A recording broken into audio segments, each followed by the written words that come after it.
Jangan jalan-jalan. Saya nggak ada pesan sponsor ini. Nggak ada. Cuma itu yang saya pahami. Tertanamlah di satu komunitas. Pak, kalau tertanam di komunitas itu pasti nanti ribut lama-lama, Pak. Lah iyalah, besi menajamkan besi, manusia menajamkan sesamanya. Kalau lo pindah-pindah lo jadi malaikat mulu, tahu nggak sih? Orang nggak tahu kentut kita bau apa enggak, benar nggak? Lihat aja suami istri ketika pacaran, coba deh. Mana ada, coba ya, semua yang udah menikah setahun, puluhan tahun, coba omongin saya nih di cross check. Pernah nggak ketika kau pacaran dengan pacarmu sebelum kau nikahi dia, dia bisa dan berani kentut di depanmu? Nehi si merekete kuci-kuci hotai. Meskipun perutnya udah mules, dia dengan bijaksana, cerdik seperti ular gitu. Sayang sebentar ya, kenapa? Ada sesuatu yang harus saya kerjakan. Sebentar, dia nahan, jalannya juga jaim, gak gini-gini. Tapi udah gak kelihatan pacarnya dia. Beres yang? Beres. Tuhan tolong tepat pada waktunya. Coba udah nikah. Paling bulan madu sebulanan doang. Habis itu perang kentut. Kurang aja lepas. Kenapa saya gitu? Lah iya gue juga alamin itulah. Benar gak saudara? Come on. Ayo kita belajar sekarang ini. Sadar siapa kita. Itu antikristus menurut Yohanes. Kalau kau baca nanti di rumah Matius 24. Tentang khotbah Yesus tentang antikristus. Antikristus itu kata Yesus bahkan dengan direct dalam Matius 24 ayat 15. Berdiri di tempat kudus. Aduh. Kalau kita mempercayai gereja ini tempat kudusnya Tuhan. Kalau Yesus Tuhan kita berkata antikristus itu berani berdiri di tempat kudus. Berarti siapa yang menurut saudara berdiri di tempat kudus itu? Saudara yang di bangku berdiri atau saya yang berdiri di mimbar ini? Ayo jangan takut-takut. Siapa? Saya. Jadi antikristus itu bukan orang luar yang gak kenal Yesus. Antikristus itu berasal dari kalangan kita sendiri. Dan kata Yesus, dia bahkan berani berdiri di tempat kudusnya Tuhan. Ketika saya tahu kebenaran ini, itu menjadi patokan saya. Saya harus menjaga diri saya ini. Karena menurut Alkitab saya punya peluang untuk menjadi antikristus. Pak Seno gak percaya predestinasi ya? Pak Paulus gak percaya bahwa Bapak itu dipilih Tuhan untuk jadi hamba Tuhan. Oh saya percaya. Saya percaya saya adalah umat pilihan. Begitu juga saudara kan, saudara percaya saudara umat pilihan Tuhan. Tapi saudara, itu kan baru kita bisa buktikan bahwa kita umat pilihan Tuhan tuh nanti. Ketika Bapak Ibu masuk rumah sakit terus terus rohmu tuh bukan dibawa yang hitam-hitam ke neraka, tapi rohmu tuh dibawa malaikat dan kau bertemu muka dengan muka. Ketika kau bertemu dengan Yesus muka dengan muka, barulah saudara bisa yakin seyakin-yakinnya bahwa kau adalah orang yang dipilih Tuhan. Tapi sebelum itu terjadi kan kita baru beriman. Halo? Baru beriman. Belum terbukti. Meskipun ada ayatnya, iman itu nanti akan dibuahi dengan apa yang kita imani. Tapi sebelum itu kan semuanya serba mungkin. Kata Alkitab di bawah kolong langit ini serba mungkin. Ini menjadi cambuk saya. Kalau saya mulai sombong, kalau saya khotbahnya mulai pakai kesaksian palsu, saya langsung mikir, gue nih antikristus nih. Langsung minta ampun sama Tuhan, ampuni aku, tadi aku salah ngomong Tuhan ya. Namanya manusia ya Tuhan, kau yang berkata sendiri loh Tuhan. Roh kuat, daging lemah. Ampuni ya Tuhan, gak janji, tapi janjilah besok-besok gak lagi. Saya langsung minta ampun sama Tuhan. Bagaimana saudara? Kekasih Tuhan, Yesus berkata, antikristus berdiri di tempat yang kudus. Dan kalau kau baca Matius 24 ayat 24, antikristus banyak melakukan tanda dan mujizat. Saya belum terlalu kenal gereja ini. Tapi apakah gereja ini benar-benar mempraktekkan tanda dan mujizat? Apakah jemaat di sini pernah melihat bahwa orang datang dengan kursi roda pulang dengan loncat-loncat? Saudara, mujizat memang bisa berasal dari Tuhan. Tapi dengarkan saya, Satan, antikristus, Yesus saya yang berkata, juga banyak melakukan mujizat. Jadi kalau saudara melihat mujizat begitu terkagum-kagumnya, ketika melihat hamba Tuhan mempraktekkan mujizat, saudara begitu mengedornya, ngikutin kemanapun dia pergi, saudara jahat di mata Tuhan. Karena Tuhan berkata, jangan ada ilah lain di hadapanku. Aku adalah Allah yang pencemburu. Saya pernah berada di satu komunitas yang menggilai mujizat, saudara. Seolah-olah mujizat itu tanda paling ilahi dari Shekinah glory, kemuliaan Tuhan. Tapi ketika saya dapat firman Tuhan ini, saya bilang, Satan, antikristus juga bisa melakukan mujizat. Makanya jangan terlalu mengidolakan, menghebatkan, memberhalakan yang namanya mujizat itu. Jadilah orang Kristen yang punya pemikiran dan iman bahwa mujizat itu biasa. Ketika Tuhan tinggal dalammu dan kamu tinggal dalamnya. Yesus yang berkata, mintalah apa saja yang kau kehendaki, maka kau akan mendapatkannya. Berarti kan kalau Tuhan sudah tinggal dalam kita gak punya uang. Tuhan aku lapar, anakku lapar, aku gak punya uang. Terus Tuhan kasih mujizat, entah tetangga kah kirimin apa. Itu biasa. Kalau kau sakit, dokter bilang, aduh Bu, maafkan saya ya. Kok gak sampai lama-lama, paling 5 bulan usiamu. Terus kau mengandalkan Tuhan sungguh. Terus kau menangis, air matamu ditampung di kirbatnya Tuhan. Terus Tuhan berikan mujizat kankermu yang stadium 4 akut itu. Tiba-tiba bisa pulih sempurna, gak ada lagi sisa. Bagi saya, biasa. Tuhan sanggup. Iman sebesar biji sawi, bilang gunung beranjak, gunung pasti beranjak. Jadi kalau kau mendapatkan mujizat biasa, kalau ada pendeta mempraktekkan mujizat biasa, kalau ada gereja mempraktekkan dengan luar biasa mujizat biasa. Nggak ada yang spesial. Spesial kalau setan nggak bisa buat. Spesial kalau antikristus nggak bisa buat. Tapi Yesus sumber mujizat aja berkata, antikristus juga banyak melakukan mujizat. Jadi apa spesialnya mujizat itu? Yang spesial yang tidak bisa dikerjakan setan adalah menyelamatkan dosa dan menebus dosa manusia. Itu spesial. Makanya kau akan menjaga imanmu sampai akhir bukan karena hidup dengan mujizat. Karena kau percaya Yesus satu-satunya yang sanggup, setan gak bisa, antikristus gak bisa, gembala saya gak bisa, pendeta saya gak bisa, hanya dia. Makanya kau datang ke gereja, itu gak cari pendeta. Datang ke gereja bukan gak enak sama gembala. Habis gembala saya gitu sih, kalau 2 minggu gak ke gereja diteleponin gitu. Gue annoying, jadi gue datang aja lah. Tapi datang di sini, badanmu di sini, pikiranmu ke film Korea yang tersisa 2 episode lagi. Karena tadi pagi jam 5 harus cepat-cepat selesaikan itu. Apa yang kau dapatkan dari Tuhan di hari ini? Gak ada.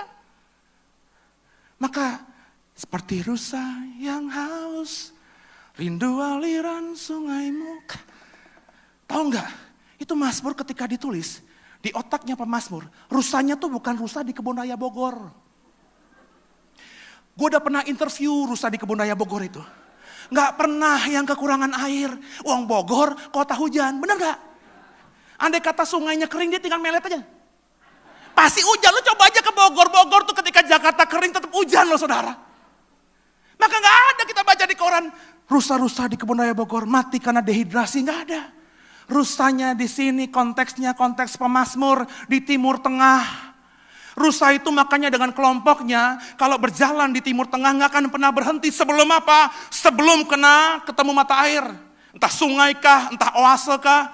Pokoknya dia berjalan meskipun panas di padang gurun, dingin di malam hari, mereka berjalan nggak pernah berhenti. Kalaupun mati ya mati aja. Sebab kalau mereka berhenti, mereka akan mati secara kolektif. Tapi kalau berjalan terus, yang mati paling satu, yang paling lemah. Tapi yang kuat masih bisa berjalan. Ketika mereka ketemu oase, ketika mereka ketemu mata air, maka mereka berhenti di situ. Baru beranak, pinak, bahkan mati di situ. Rusa kalau belum ketemu air, nggak akan pernah berhenti. Bagaimana saudara? Bukankah Yesusmu berkata, akulah air hidup itu? Sudahkah kau datang ke Tuhan, ke rumah Tuhan di hari Minggu ini dengan kehausan gitu? Lu kesini tadi gimana? Gue pengen dengar khotbah tentang antikristus, itu bagus aja sih ya. Tapi yang lebih bagus, kenapa ke gereja mah? Kangen sama Tuhan. Come on. Terus suaminya bilang, gue cemburu tahu. Gak apa-apa, karena biar aku mencintaimu Pak, Tuhan lebih kucintai lebih daripada dirimu. Gitu dong. Suami bilang gitu, kalau gitu gue juga iya. Jadilah suami istri yang datang ke gereja karena kangen. Lu pernah pacaran kan semuanya? Kalau dari muka-mukanya banyak lebih senior dari saya. Berarti saudara pacaran di tahun 60-an, tahun 70-an gitu ya. Kalau tahun 60, 70-an tuh, itu kesenggol tangan yang kita suka aja. Itu bisa panas dingin loh. Gua aja jatuh cinta di tahun 90 awal di SMP saya. Zaman dulu, tahun saya yang seangkatan saya usia 44, 45, itu ketemu tangan, kesenggol aja, itu bisa panas dingin. Bisa itu tangan gak dimandiin seminggu, saudara. Begitulah kangen itu. Saya masih ingat saudara ketika saya first love itu di satu SMP. Saya sekolah pagi terus pulang jam 1 siang. Rumah cewek saya yang saya suka itu dengan rumah saya jaraknya ada 5 kilo saudara. Zaman itu belum ada Grab, belum ada ojek. Saya cuma punya sepeda balap saudara. Itu kan baru ketemu dari pagi sampai jam 1 dan gak langsung pulang kan anak-anak itu. Baru jam 2 lah kita pisah. Tapi jam 3 saya udah gundah gulana. Jam 3 saudara baru pisah 1 jam. Saya ambil sepeda saya, Bapak Ibu tahu dong jam 3 sore itu panas-panasnya lagi gila-gilanya. Saya bela-belain itu naik sepeda saya dari rumah saya di Kebun Jeruk sampai ke rumah yang saya suka di Kemanggisan saudara. Dulu saya tuh putih saudara. Wah lu gak percaya sih, gue tuh putih. Meskipun gue bukan Chinese, gue putih. Gara-gara itu jadi gosong saudara. Apakah Seno ini, apakah Paulus ini datang ke rumahnya? Enggak. Cuma jaraknya jauh 100 meter dari rumah yang saya suka. Saya berhenti di bawah pohon rindang. Ngelihat genteng rumahnya aja udah adem saudara. Terus pulang lagi. Setiap hari saya kerjakan begitu. Sampai akhirnya saya berani ngutarin perasaan saya ke dia. Sudahkah begitu saudara sama Tuhan?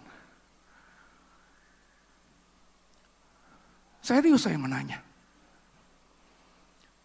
Kalau sudah ada arisan keluarga, reunian, kok bisa bela-belain itu hari Minggu gak ke rumah Tuhan?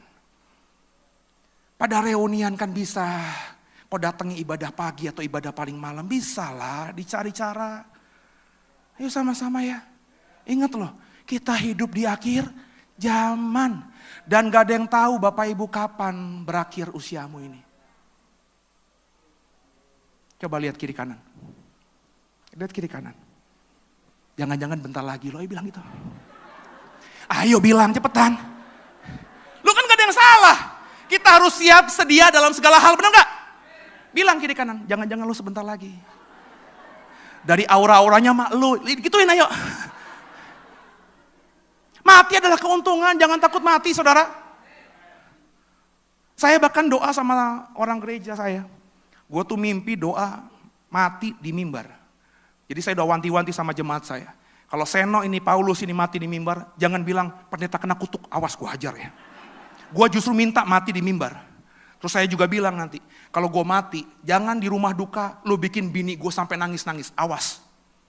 Saya udah bilang pakai wasiat, saya ngomong sama leader-leader saya. Kalau gue mati, lagunya jangan yang sedih-sedih. Nyanyi lagunya, hari ini, hari yang telah dijadikan Tuhan, Seno mati. Pokoknya begitu lagunya. Kalau lo sampai gue mati di rumah duka, istri gue, anak gue, gara-gara kedatangan lo dan nyanyian lo, dia nangis. Saya bilang, gue datengin 40 hari 40 malam lo. Mati adalah keuntungan. Nah saudara kekasih Tuhan, Yesus berkata antikristus itu real, nyata. Siapakah antikristus itu? Coba kita siapkan hati kita. Beberapa menit tersisa. Dalam sesi yang pertama ini, Wahyu pasal 13. Coba kita baca ayat 16 sampai dengan ayat 18. Wahyu pasal 13, ayat yang ke-16 sampai 18. Bersama saya. 3, 1, ya. Dan ia menyebabkan sehingga kepada semua orang, kecil atau besar, kaya atau miskin, merdeka atau hamba, diberi tanda pada tangan kanannya atau pada dahinya. Dan tidak ada seorang pun yang dapat membeli atau menjual selain daripada mereka yang memakai tanda itu, yaitu nama binatang itu dan bilangan namanya. Yang penting di sini ialah hikmat. Barang siapa bijaksana, baiklah ia menghitung bilangan binatang itu, karena bilangan itu adalah bilangan seorang manusia, dan bilangannya ialah 666. Ini yang dipahami orang Kristen dari merek gereja apapun, bahwa tanda antikristus akan diberikan kepada pengikut-pengikutnya. Dan tanda itu ada di dahi dan di tangan kanannya. Tanda itu adalah tanda bilangan nama antikristus, yakni 666. Kekasih Tuhan, biji mata Tuhan. Apa ini? Kalau kita hubungkan dengan surat 1 Yohanes pasal 2 tadi, antikristus ada di antara kita, berasal dari kita. Dia bahkan kata Yesus dalam Matius 24, berdiri di mimbarnya, berdiri di tempat kudusnya. Kata kitab Wahyu, semua antikristus itu punya tanda bilangan 666. What the meaning of 666 itu? Apa arti dari 666 itu? Banyak orang Kristen belakangan ini sejak tahun 70-an saya amati, mempercayai bahwa tanda antikristus di tangan dan di dahi itu adalah chips, barcode yang ditaruhkan di dahi dan di tangan. Apakah seperti itu, saudara? Saya berani berkata, tidak seperti itu. Dulu saya memahami seperti itu. Makanya saya kepo. Kalau ada sosmed, Facebook saya, Instagram saya, ada orang kirim berita tentang di Amerika, orang sudah dipaksa pasang chips di dahi dan di tangan kanannya. Mereka berarti tanda antikristus, milik antikristus. Mereka gak dapat bagian dalam kerajaan surga. Terus makanya orang ketakutan, jangan-jangan Indonesia begitu. Indonesia sekarang sudah begini, mendekati itu. Saudara, 3 tahun lalu cashless itu belum ada di Indonesia. Baru cuma ATM, benar tidak? Kartu debit.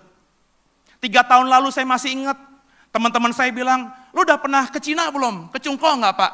Belum, kenapa? Di Cungko sekarang, 3 tahun lalu mereka bilang. Itu belanja tuh enggak pakai uang, cuma pakai handphone.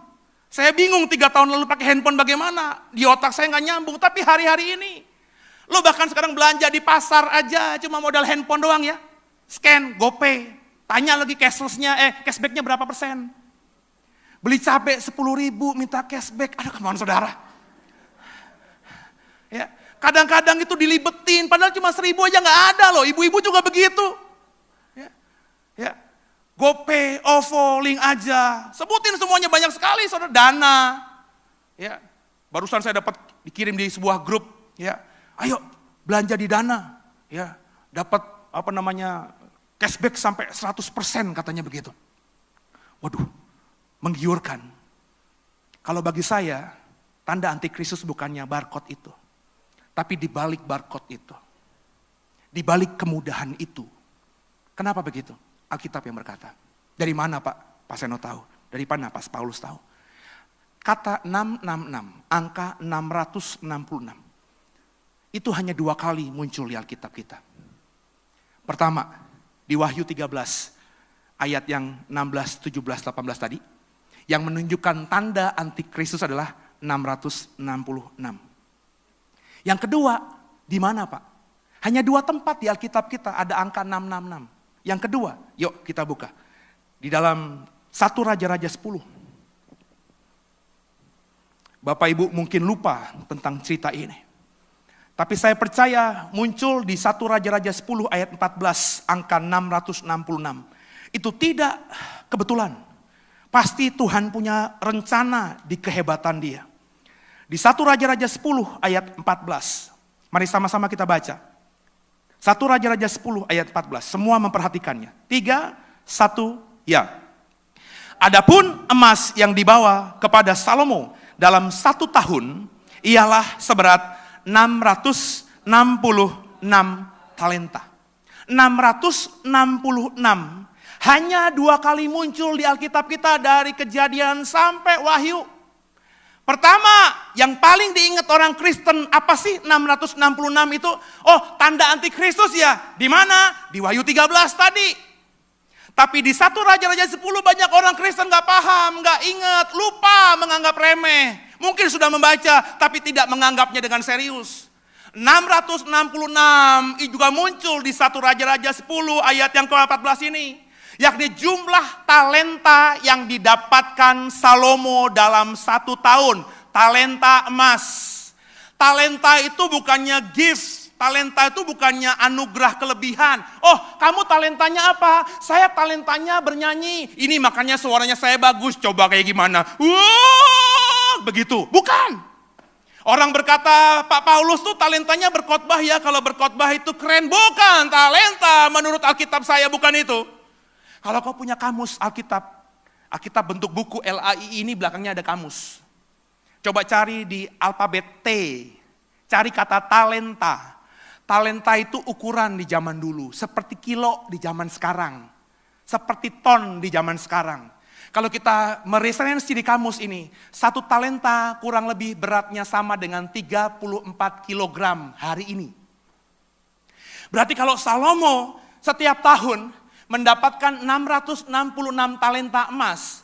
Berarti berapa kilo? Tinggal dikali 666 dikali 34. Berapa? Kurang lebih dibulatkan 23.000 kilogram alias 23 ton emas setiap tahunnya.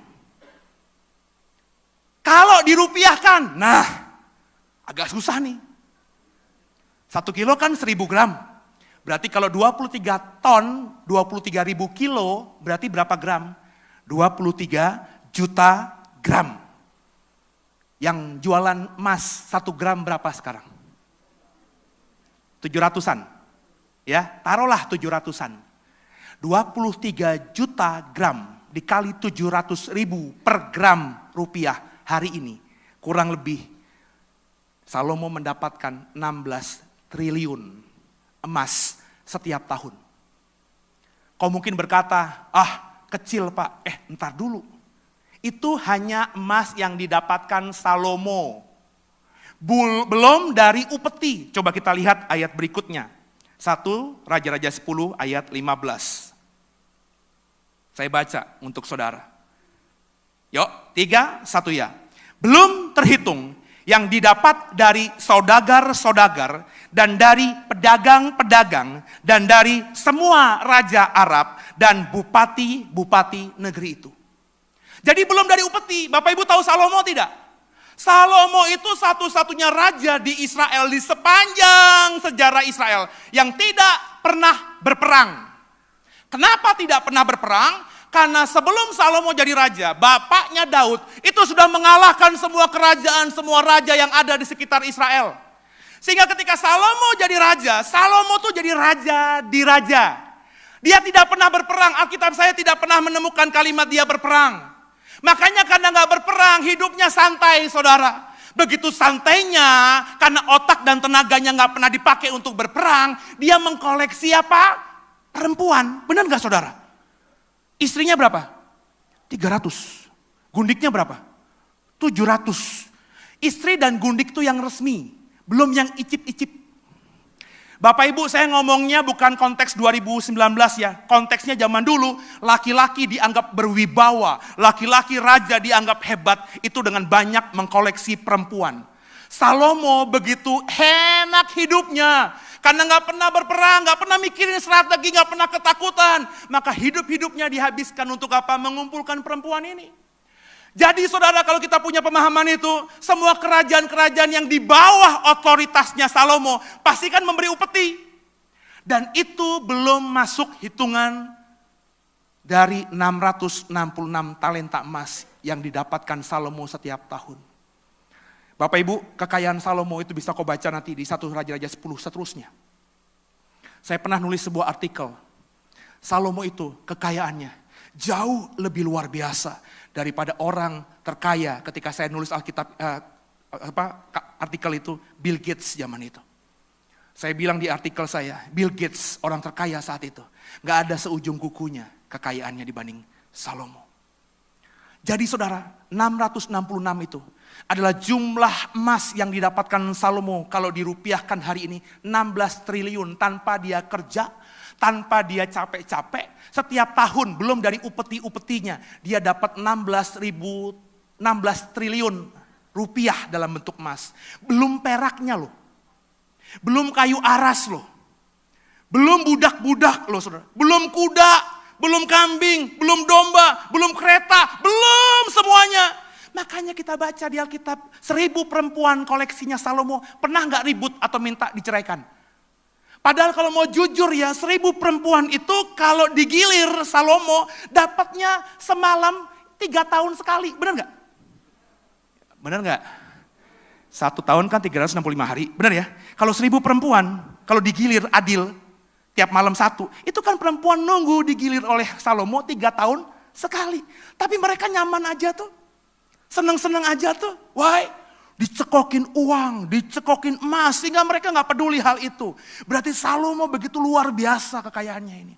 Dan karena jumlah 666 talenta itulah, Salomo yang awal pemerintahnya baik, bagaimana tidak baik ketika Tuhan bilang sama Salomo, apa yang kau minta kepada aku akan kuberikan.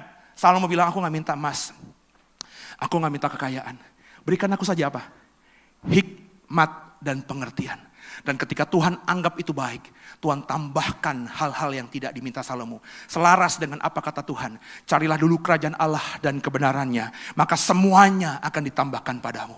Salomo yang memulai pemerintahannya dengan baik, tapi karena 666 talenta itu, akhirnya hidupnya mulai melenceng dari jalannya Tuhan. Puji Tuhan, di akhir hidupnya dia bertobat. 666 talenta itu, saya tafsirkan adalah mamon, materi. Jadi kalau saya hubungkan dengan tanda antikristus 666 di Wahyu 13 tadi, itu bukannya chips di dahi, bukannya chips di tangan. Tapi semua yang menjadi pengikut antikristus, dengarkan saya, maafkan saya, ampuni saya harus berkata ya di atas, ya tidak di atas, tidak. Bisa jadi kau yang di atas, bisa jadi kau yang di bawah. Sudah menjadi pengikut antikristus. Kenapa? Karena yang ada di pikiranmu sehari-harinya adalah uang, uang, uang. Tanda di tangan kanan, artinya apa yang kekuatanmu kerjakan setiap hari hanya untuk menghasilkan uang, uang, uang. Apa yang dicari orang, uang. Apa yang dicari orang, uang.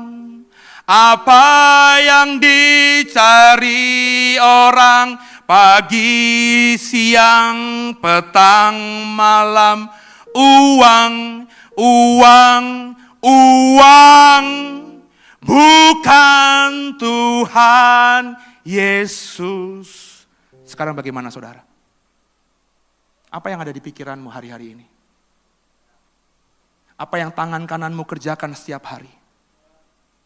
Apakah pikiranmu hanya untuk uang? Motivasi hidupmu hanya untuk uang? Kau bekerja hanya untuk uang, sehingga karena menginginkan uang, kau menghalalkan segala cara, bahkan sahabatmu, istrimu, suamimu, orang tuamu, iparmu, kalau perlu disikut, kau gak peduli, yang penting uang.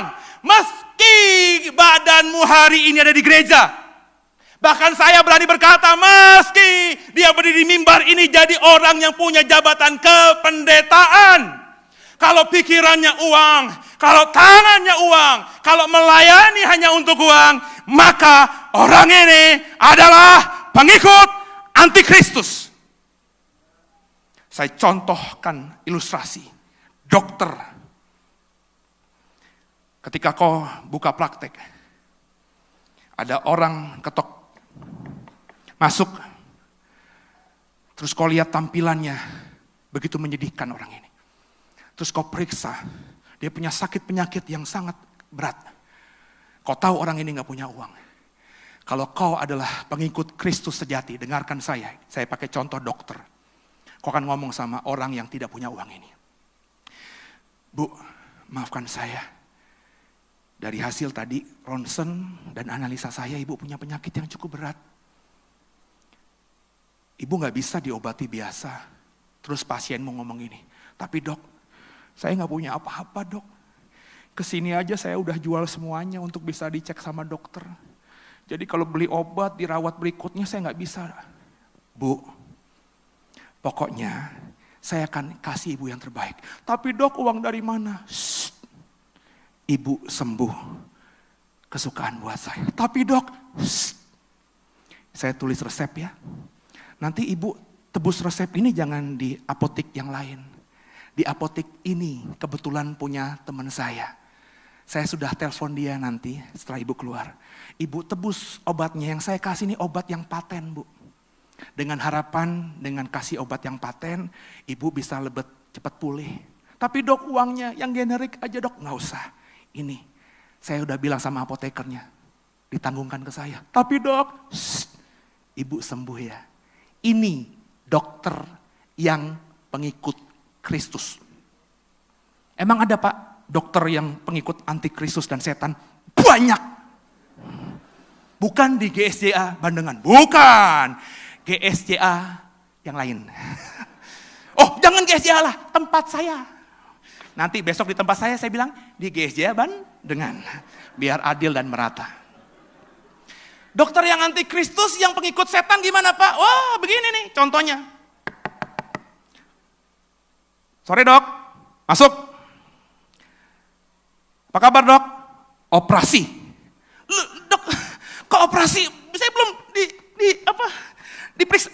Dari suara lo tuh gagal ginjal, jantung koroner, bahkan kanker stadium 4 ini, suaramu udah kelihatan nih. Dokter sekarang tuh kan begitu. Dikit-dikit operasi, pilek dioperasi apanya? Come on. Sama, saya contohkan dokter sama, pendeta juga begitu. Saudara, banyak pendeta saudara, kalau dihubungi sama orang, Shalom Pak Pendeta Paulus Suseno, benar ya? Oh iya, dengan siapa ini? Oh saya Rino Pak. Saya Rino ini adalah sekretaris dari komisaris utama BCA Group Pak. Kemarin kumpul-kumpul semua dewan komisaris dan dewan direksi mau ngadakan Natal besar-besaran Pak, seluruh BCA di Indonesia dan di luar negeri. Terus mengundang Pak Pendeta Paulus Suseno Suarsana untuk menjadi pembicara di Natal kita nanti Pak. Tanggalnya sekitar tanggal 28 Desember, bagaimana Pak? Meskipun saya lihat jadwal saya, hari itu ada jadwal juga di gereja lain. Saya akan ambil telepon dan berkata, dengan segenap hati saya akan melayani. Kenapa? Yang ngundang BCA Group men. Komisaris utamanya lagi yang ngundang. Kan gue pakai otak dong, kalau gue diundang requestan komisaris utama, dama direktur utama kan pasti pulang-pulang bawa tas gede kan. Ya siapa tahu isinya cek yang tanpa limit saudara. Tapi gimana pendeta kalau diundang begini? Pak Pendeta, oh ya dengan siapa? Oh Pak Pendeta belum kenal saya Rini Bu, Pak Pendeta. Saya mewakili persekutuan doa Immanuel. Oh di mana? Iya Pak, kalau bisa Bapak tanggal 28 Desember, tanggal yang sama ya. Tanggal 28 Desember bisa nggak melayani Natal kita Pak PD Immanuel? Oh sebentar. Di mana dulu alamatnya nih? Oh gini Pak, PD Immanuel kami ini baru kami bentuk setahun yang lalu Pak. Bapak tahu Cisauk nggak Pak? Oh iya, ada Serpong situ kan, oh iya. Nah kalau Bapak tahu Cisauk itu kan daerah Serpong ya Pak. Nah tempat kami bukan di Cisauknya Pak, masih 16 km lagi Pak. Ya lewatin lembah, ngarai, gunung, hutan. Nah asal Pak Pendeta tahu, minggu lalu kita PD rutin Pak. Itu pendetanya sampai sekarang ketemu juga enggak Pak. Katanya dengar-dengar mati Pak, mayatnya nggak diketemukan Pak. Bagaimana Pak tanggal 28 Desember itu? Saya berani jamin pendeta siapapun yang ditelepon begitu akan mikir dan nyomong gini, sebentar ya. 10 menit lagi saya telepon supaya agak bijaksana. 10 menit lagi saya telepon, terus ngomong gini sama Bu Rini, aduh minta maaf Bu Rini. Ya saya sampai 10 tahun mendatang itu setiap hari full pelayanan, sudah terjadwal semuanya. Gila 10 tahun mendatang jadwalnya udah full. Kenapa dia mikir dong, pendeta yang minggu lalu aja masuk ke jurang mati mayatnya gak ketemu. Kalau selamat 16 km dari Cisauk aja udah jauh. 16 km, jangan-jangan pulang cuma bawa singkong lagi. Males lah. Nangkep saudara? Ini nih cerminan orang yang pikirannya mamon, yang dikerjakan ukurannya mamon. Makanya kata Yohanes, antikristus itu berasal dari kita. Maka jangan terlalu bangga dengan agama Kristenmu. Dengarkan saya, terakhir kali saya ngomong di sesi ini. Agama Kristen tidak membuatmu selamat. Nggak ada di surga Petrus ngomong, agamamu apa? Kristen, masuk. Agamamu apa? Islam, ke neraka. Nggak begitu. Dan juga jangan bangga dengan GSJA-mu. Jangan bangga dengan sinodemu. Dengarkan saya, nggak ada coupling GSJA di surga. Saya GSJA, ada coupling yang nggak ada. GSJA apaan ya? Malaikat tuh nggak tahu GSJA. Di sorga itu semuanya sama, serupa seperti Kristus. Makanya sama tubuh Kristus yang lain, ayo kita berdamai. Bersama-sama melayani Tuhan. Ladang sudah menguning, siap untuk dituai. Tapi pekerjanya sedikit, pertanyaannya gimana sedikit sih? Wong gereja banyak di Indonesia ini. Di Jakarta banyak, di Bandengan aja saya lihat GBI gede kan? Kok enggak iya sih? Kan sebelum kesini tadi lihat GBI gede gitu kan? Kenapa pekerja sedikit? Karena gereja-gereja yang beda merek itu nggak mau bekerja sama. Sporadis. Makanya ayo sama-sama yuk. Kita jadi pengikut Kristus yang benar. Pikiranmu hanya untuk Yesus. Kalau kau kerjakan ukurannya, kalau gue kerjain ini, Yesus disenangkan gak ya? Kalau anak muda mau nikah, jangan gara-gara cowok lo ganteng, tajir, ketika diajak mau nikah gak sama gue, mau, jangan begitu. Perempuan murahan. Perempuan-perempuan begitu sekarang nih. Pentingnya cowoknya tajir, kaya. Mau nikah gak sama aku? Mau lah. Kalau jemaat gue udah gue pites tuh. Mestinya mikir. Kalau gue nikah sama cowok tajir kaya ini. Nyenengin Tuhan gak ya? Bisa jadi imam gue gak ya? Bisa jadi papa terbaik buat anak-anak gue gak ya? Ketika Tuhan bilang, bukan dia nak. Jangan keraskan hatimu. Terus Tuhan ngomong di hatimu, itu tuh cowok yang jadi suamimu tuh yang di situ. Di mana Tuhan? Itu di bawah pohon beringin. Lah tukang somai Tuhan. Kok tukang somai Tuhan? Dengerin Seno ini ya. Kalau Tuhan kasih tukang somai itu untukmu jadi suamimu, maka Tuhan tuh rancangannya bukan kecelakaan, tahu nggak sih? Jangan-jangan ketika kau menikah dengan si tukang somai itu, dia bisa ciptakan somai dengan beberapa rasa, rendangkah? Kepiting saus siramkah? Sehingga somainya itu jadi viral begitu sampai UFO itu apa? Alien-alien datang ke bumi hanya ingin mencicipi somai buatan suamimu nanti. Bagi Tuhan. Yuk, jemaat GSJA Bandengan. Mulai hari ini, di pikiranmu, apa yang kau kerjakan? Kerjakanlah untuk Tuhan. Kalau ukurannya mamon di pikiranmu, kalau yang kau kerjakan semata-mata hanya untuk uang, maka dengarkan saya. Jangan-jangan kau sudah menjadi pengikut antikristus. Kau punya tanda itu 66 di dahimu, di pikiranmu. Kau punya tanda itu 66 di tangan kananmu. Semoga tidak terjadi. Sesi berikutnya saya akan jelaskan bagaimana memiliki tanda Kristus, bukan tanda antikristus. Kalau tidak ada cara, saya undang habis sesi ini yang kedua, datang lagi untuk diperlengkapi. Supaya saudara pulang bukan cuma tahu tanda antikristus itu apa, tapi juga tahu tanda Kristus itu seperti apa. Semoga diberkati. Haleluya. Tundukkan kepala kita doa. Makasih Tuhan buat hari ini. Buat sesi pagi ini. Sesi pertama di tempat kami beribadah. Di rumahmu. GSJA Bandengan Selatan. Kami diajar siapa itu antikristus. Antikristus ternyata bukan orang jauh. Bukan orang yang ujuk-ujuk tidak kenal Tuhan. Alkitab kami berkata bahwa antikristus itu berasal dari kita. Kitanya itu ya berarti murid-murid Tuhan. Kalau konteks sekarang ya orang yang beragama Kristen.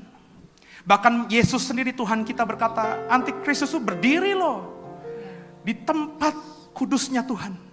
Berani berdiri di tempat kudusnya Tuhan.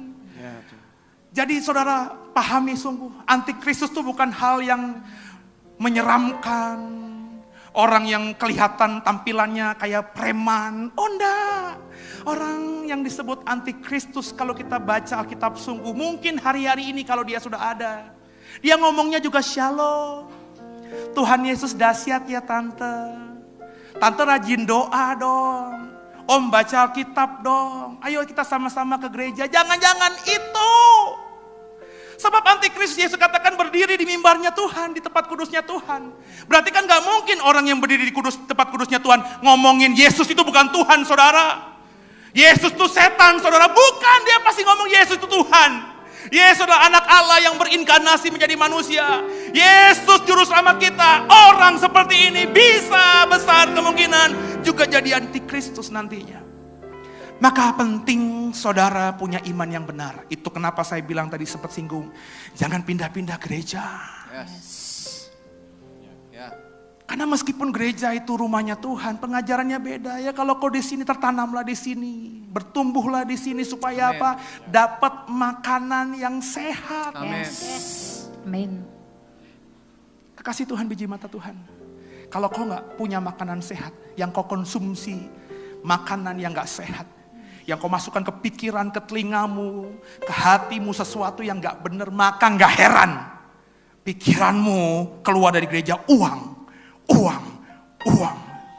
Kau keluar rumah yang kau kerjakan dengan kekuatanmu hanya untuk menghasilkan uang. Suami sampai gak pulang ke rumah karena mikirin uang. Meskipun motivasinya agar istrinya bahagia, motivasinya agar anaknya bisa sekolah. Tapi kalau dia gak pernah pulang ke rumah, sehingga hubungan dengan istri sama anak-anak jadi jauh. Buat apa uang itu? Anakmu kehilangan kasih bapa, istrimu kehilangan pemimpin. Kalau anakmu narkobaan, jangan salahkan Tuhan, juga jangan salahkan setan, tahu nggak? Kalau istrimu selingkuh, jangan maki-maki dia. Jangan patahkan kuasa, kami patahkan kuasa setan dalam. Nggak usah, itu salahmu. Karena pikiranmu uang, kau kerja hanya untuk uang. Sekarang ini bersyukur saudara, kau dengar khotbah ini. Kalau kau selama ini pikiranmu uang, yang kau kerjakan uang, maka semoga kau bertobat habis ini. Kalau kau ingin menjaga kasih mula-mula dengan orang di sekitarmu, ingat ya, harapan kita tuh satu orang bertobat, seisi rumah diselamatkan. Maka berdoa, kalau kau di kiri kananmu ada suami, ada istrimu, pegang tangan dia. Gak ada salahnya kau bisikan kata I love you ma, I love you pa. Gak ada salahnya juga kau bilang satu dengan lainnya, kita berubah ya ma. Kita berubah ya Pak. Pemikiran Tuhan, bekerja seperti untuk Tuhan. Ketika Tuhan lihat apa yang kau lakukan hari ini, maka Tuhan akan tolong Bapak Ibu. Sehingga di akhir zaman nanti, meskipun antikristus dengan kekuasaannya, dengan mujizatnya dipertontonkan di depan matamu, kau tidak akan goyah imanmu. Hamba selesai bicara Roh Kudus. Materaikan firman yang sudah disampaikan dalam roh hati kami masing-masing. Mampukan kami bukan cuma cakap jadi pendengar firman, tapi mampukan kami juga jadi pelaku firman. Segala puji, hormat, kemuliaan hanya bagi Tuhan. Haleluya.